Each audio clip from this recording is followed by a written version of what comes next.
Hi, members of Local 560. My name is Vasilodimitrakis, pronouns she, her. I'm secretary of our local, and I'm here with a few other officers. We thought we would get together to talk a little bit about what's been happening since the strike vote. I'll let everyone introduce themselves. Thanks, Maria. I'm Anna Ainsworth. I'm local president, and my pronouns are she and her. I'm Jonathan Singer. I'm local vice president, and my pronouns are he and him. Hello, everyone. My name's Kelly Reimer. My pronouns are he and him, and I am the acting chief steward. Thanks, everyone. Why don't we start by addressing something that has become a little bit of a hot issue? President of Seneca Polytechnic, David Agnew, has been on a little bit of a media tour the last few days. Can you talk a little bit about what that has been about? Yeah, I think I'll get us started and then I'll invite the other two to jump on in because this one's a curious one for us. So he started first, there was an article in the Star, and then there was an appearance on TVO's The Agenda. And so far, as of the filming of this, there haven't been further appearances, although other presidents from other colleges are also making similar appearances. But David Agnew specifically started out with the big headline, Markham Campus Closing, and explicitly connected it to the decline in international students because of the reduction of international study permits by the federal government. That one raised a lot of eyebrows among us because anyone who's been around at Seneca for any period of time knows that Markham campus has been on the brink, on the verge of closing for years. It has nothing to do with the reduction of international students. And the fact that the International Academy is the only programming left at that campus is also a curious storyline. So, Jonathan, you recall, I think, before the pandemic, we were in meetings where management told us that this academy was being developed. They're very proud of it. And we asked, what is it? Why do we have an academy in a college where we normally have other programming? Do you remember how they basically more or less described it?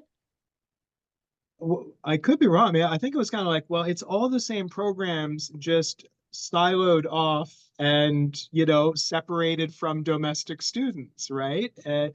For whose benefit was not entirely clear, but it seemed really confusing and maybe counter to kind of one of the fundamental reasons for international students in the first place, right?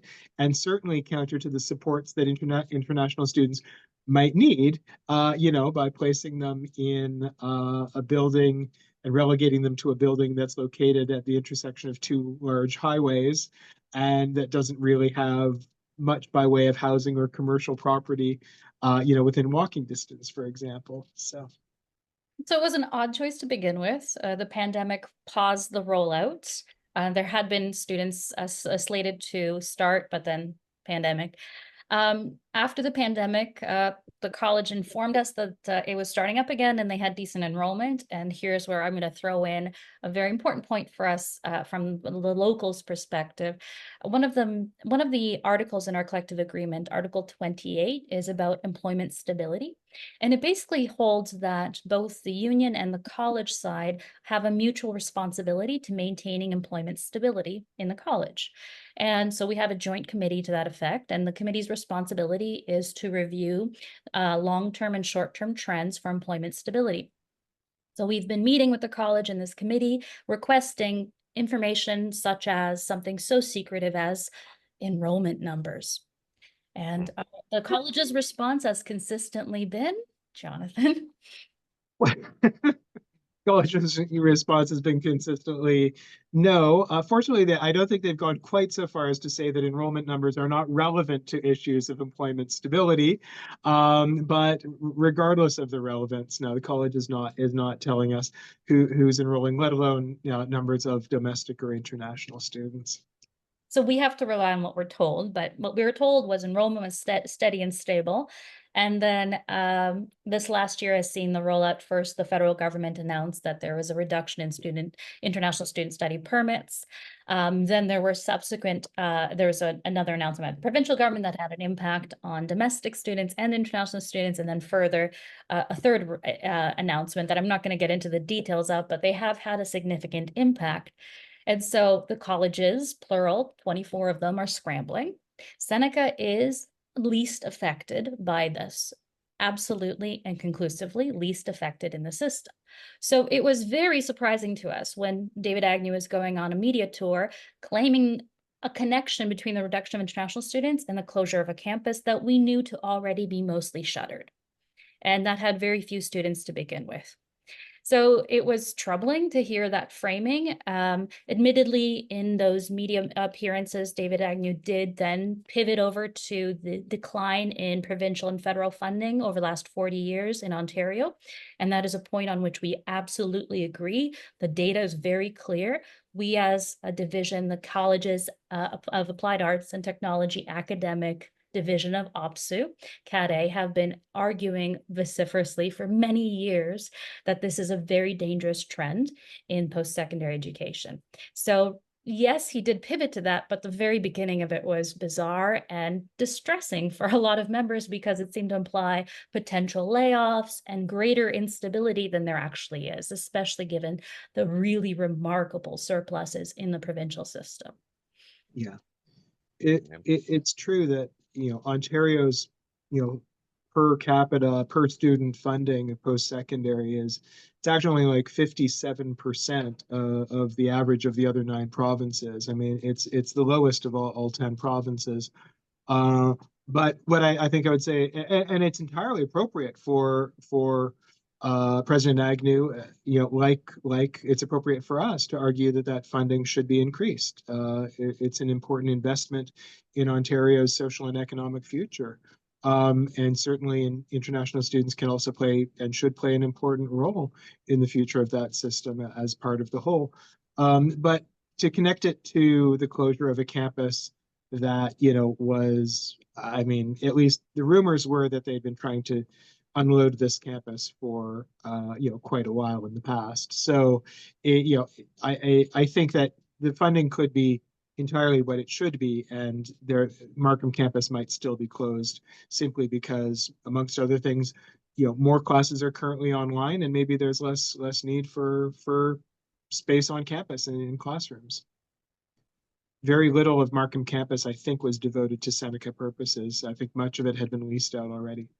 I think it's like 2 floors or something. Okay, so why don't we talk a little bit about what has been going on with bargaining? Just yesterday, the bargaining team announced that there is another conciliation day on November 5th. Can you say what conciliation means and what this announcement means for us? This is where we pass it over to Jonathan because of the 4 of us, he's the only one who's ever sat on a bargaining team, and twice now. So he has the most experience in this. Sure. Well,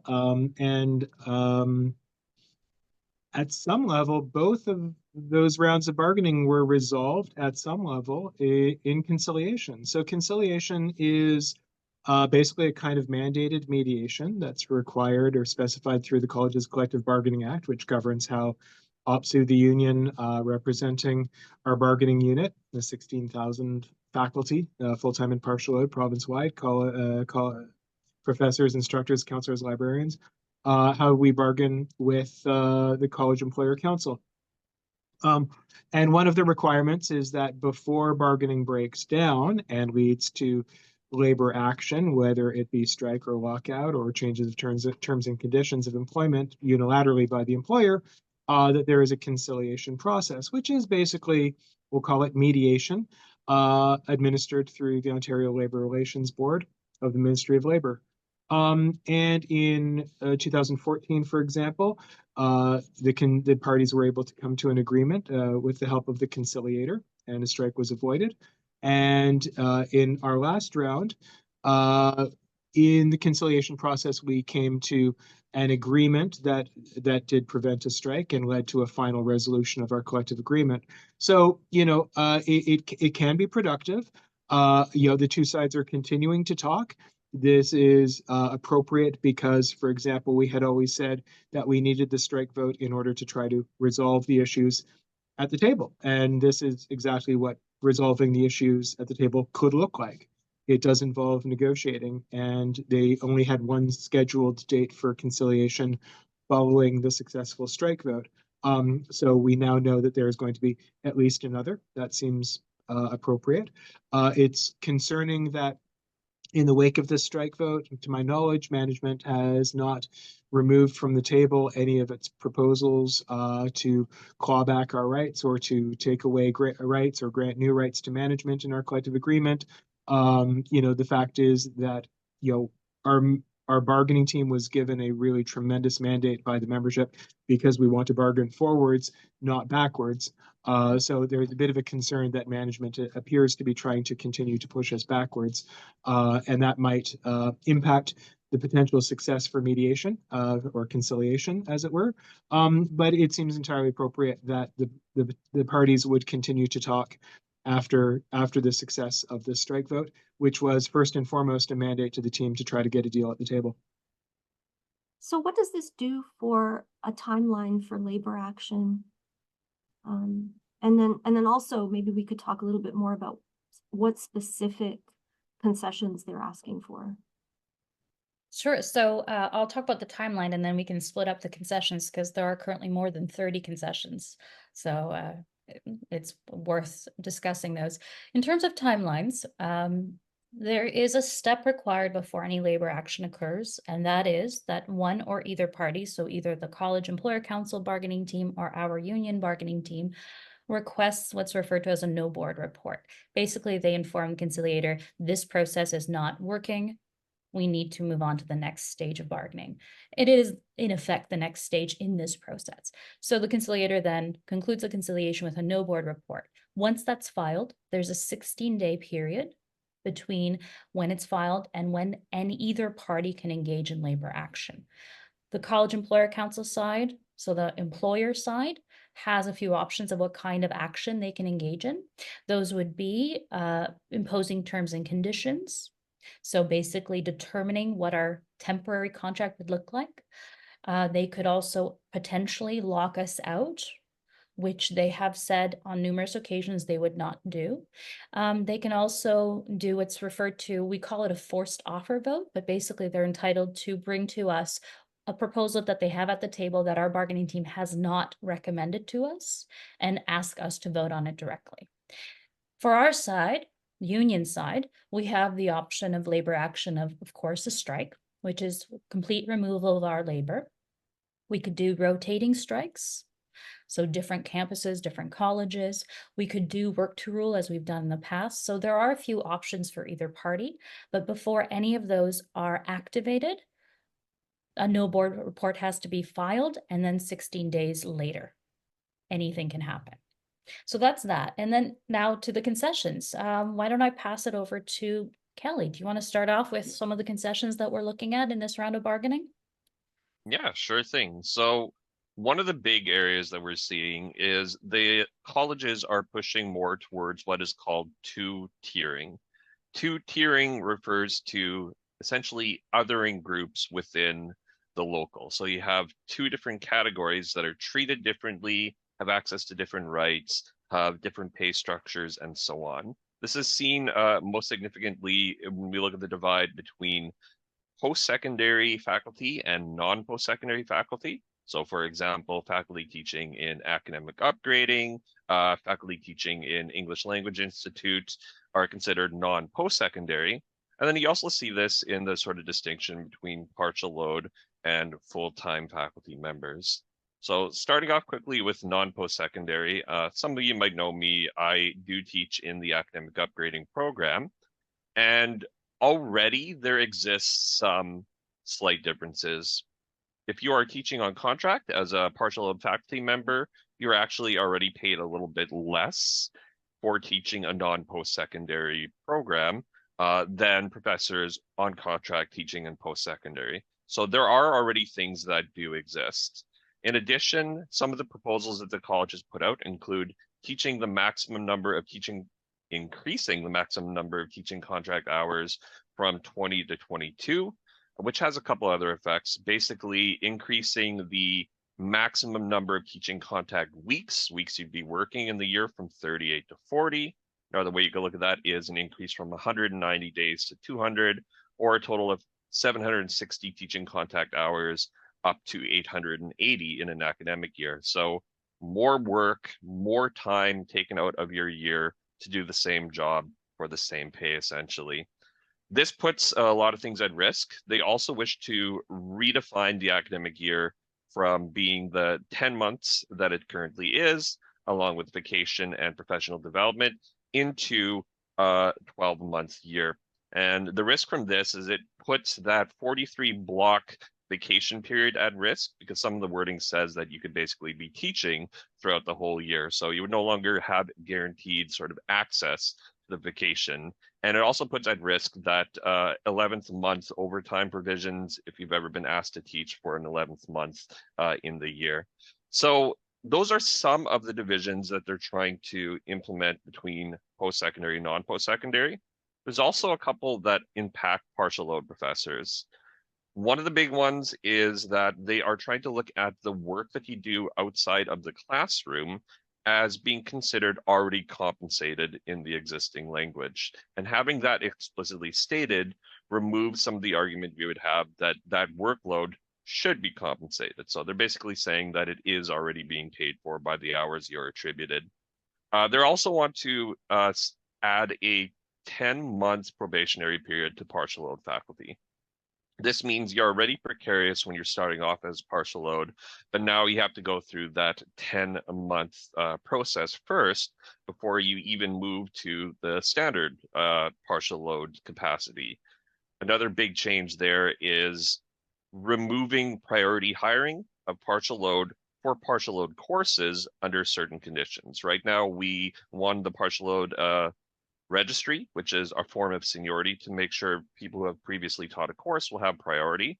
They're looking to eliminate it if you hadn't taught that particular course in your previous year, or remove you from the list if you haven't taught over the past 3 years any of those courses.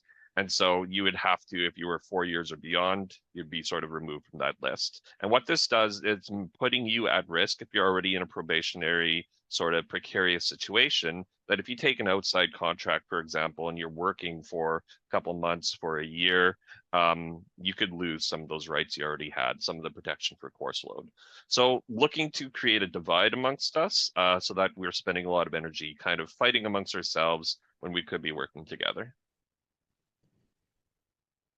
Jonathan, do you want to jump in with some of the other concessions? Yeah, well, no, that's a pretty good segue. I mean, I think the first thing I mentioned is in addition, Kelly, what you're talking about, your manager can also choose what courses you teach if you're partial load, right? Can choose what you're offered in contracts, and therefore can choose to schedule you for very, very specific courses over a period of time. And it sounds to me, from what you're saying, that would really, really have significant impact on your future job stability and your future sort of seniority entitlements around rights to future classes if you go for long enough without teaching specific classes based on how your manager chooses to schedule you. So, but speaking about two-tiering getting us to sort of be at odds with each other, where some parts of our union, some members are treated better, have better opportunities or better benefits, for example, within our collective agreement. That's a real concern. And another way of getting the union members to be divided is to divide them against their own union where possible, their officers or their bargaining team, right? So if we've got a union, and we want to have a union because otherwise we'd be effectively like the people teaching in private colleges, no job security, no centrally negotiated wages, no benefits in many or most cases, much like the non-unionized part-time or sessional faculty in the Ontario colleges, or worse if you look at private colleges. What we've got because we've been able to bargain collective agreements that are strong. And we've been able to do that, A, through strong strike votes and strikes only when necessary.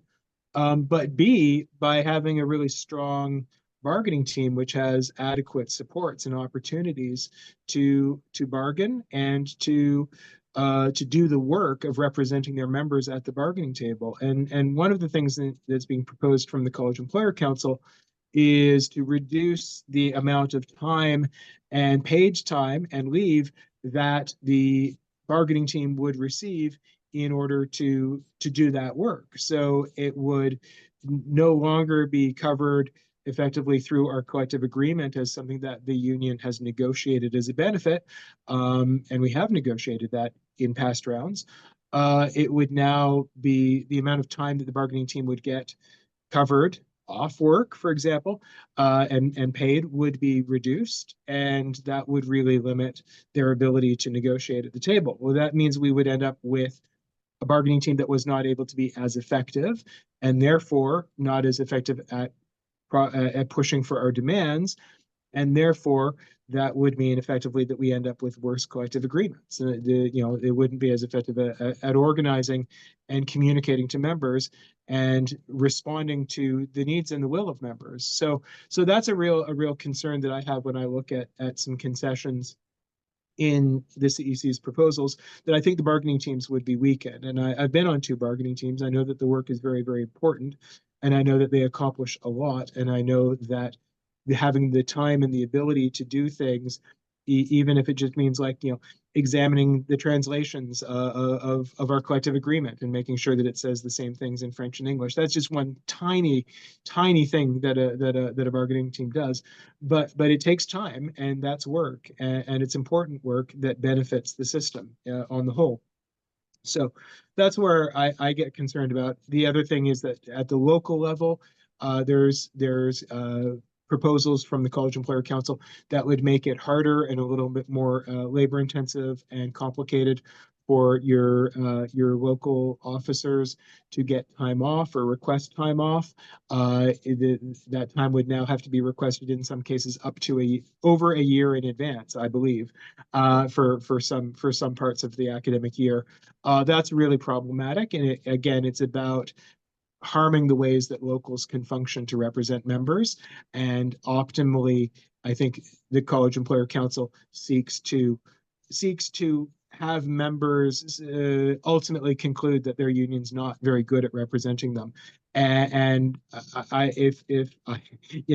can see why that would be desirable for them, but it's very, very desirable for us to push back on that and prevent that, if only because it would lead to a necessary increase of union dues if suddenly the labor of the bargaining teams needed now to be covered through union dues increasingly. The last thing that comes to my mind about the concessions that concerns me is a reference in the layoff language, changing that language that we have right now to add references to accreditations or credentials. Which makes me really concerned that, insufficient accreditation could be grounds for layoff. Just as currently, the college can require accreditations or credentials for hiring, which sometimes is fair and sometimes is applied unfairly. But to have that become a potential grounds for layoff is really, really problematic. And, when we became officially a polytechnic, people asked me, is this going to impact staffing? And I said, no, it's not, because the collective agreement hasn't changed, right? Every right we had under the collective agreement before, we still have. It's just the name of the college that's changed. But now the CEC is trying to change the collective agreement. So I think all of those concerns that I heard around sort of a change of marketing of the name of Seneca College to Seneca Polytech, whatever concerns that may have inspired, I think are really legitimately inspired by any proposed changes to the layoff language in our collective agreement by the CEC. I'm going to jump in on that. On top of the concessions that Kelly and Jonathan have mentioned, there are others, but I'm going to focus on our mode of delivery. When the pandemic hit, we did a remarkable thing. It took 2 weeks to turn everything into remote teaching. Not all of it was expert teaching at the time, but we became much better, much more proficient, and very effective at teaching under extreme circumstances. Rather than recognize how incredibly challenging that was and how much labor that involved, what the College Employer Council is doing right now is trying to devalue asynchronous teaching. They're proposing that if you teach asynchronously, you should be given less time allocated for asynchronous teaching. So keep in mind, so this goes back to the two-tiering, it goes back to fundamentally our workload.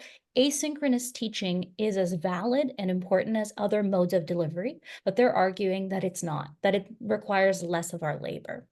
This is problematic, obviously, for those who continue to teach online and asynchronously in particular, but it's especially problematic for partial load faculty who teach asynchronously, because the way in which your conditions of work, in effect, whether you're partial load and therefore unionized or not, is determined by how many teaching contact hours you are assigned. If you're assigned 7 to 12 teaching contact hours, you're unionized, you have the advantage of benefits, you have higher wages, you have representation through the union. If you have fewer than that, you're outside of the bargaining unit. So if some of the hours that you are actually teaching are no longer considered to be hours, it's hypothetically possible that you could be knocked out of partial load status into part-time status, even though you're teaching 4 courses like you have in the past. So it's really a danger to partial load faculty being effectively removed from the bargaining unit, aside from the fundamental undervaluing of the work and the labor that goes into teaching asynchronously. So that's a very significant assault on our labor, but also on our membership and our connection to each other.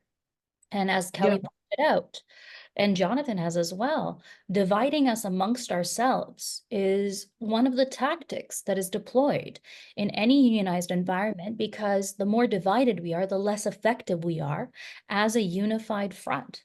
And unified is what we need to be, because at the end of the day, like, we know what we're doing. We are the subject matter experts. These institutions, colleges, don't exist without us, right?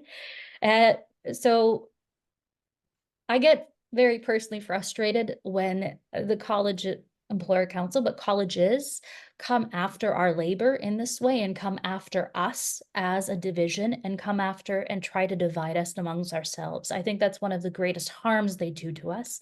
And I'm really proud of how we showed up when we went out for our strike mandate vote and demonstrated in such record numbers. 76% of us chose to vote, and of 76, 81.5% of us said, I have faith in the bargaining team. I have faith in this process. Keep at it. That's what a yes vote meant. So I'm really proud of that solidarity that we showed, and I have great faith in all of us together that we're going to keep showing that kind of solidarity. Thanks, Anna. Thanks, Jonathan. Thanks, Kelly. Anything else we want to talk about today? Probably plenty. I was gonna say it could probably be hours worth of talking, but yeah. Sufficient summary for the moment, I think. Well, thanks everyone. Thanks for tuning in. Thank you.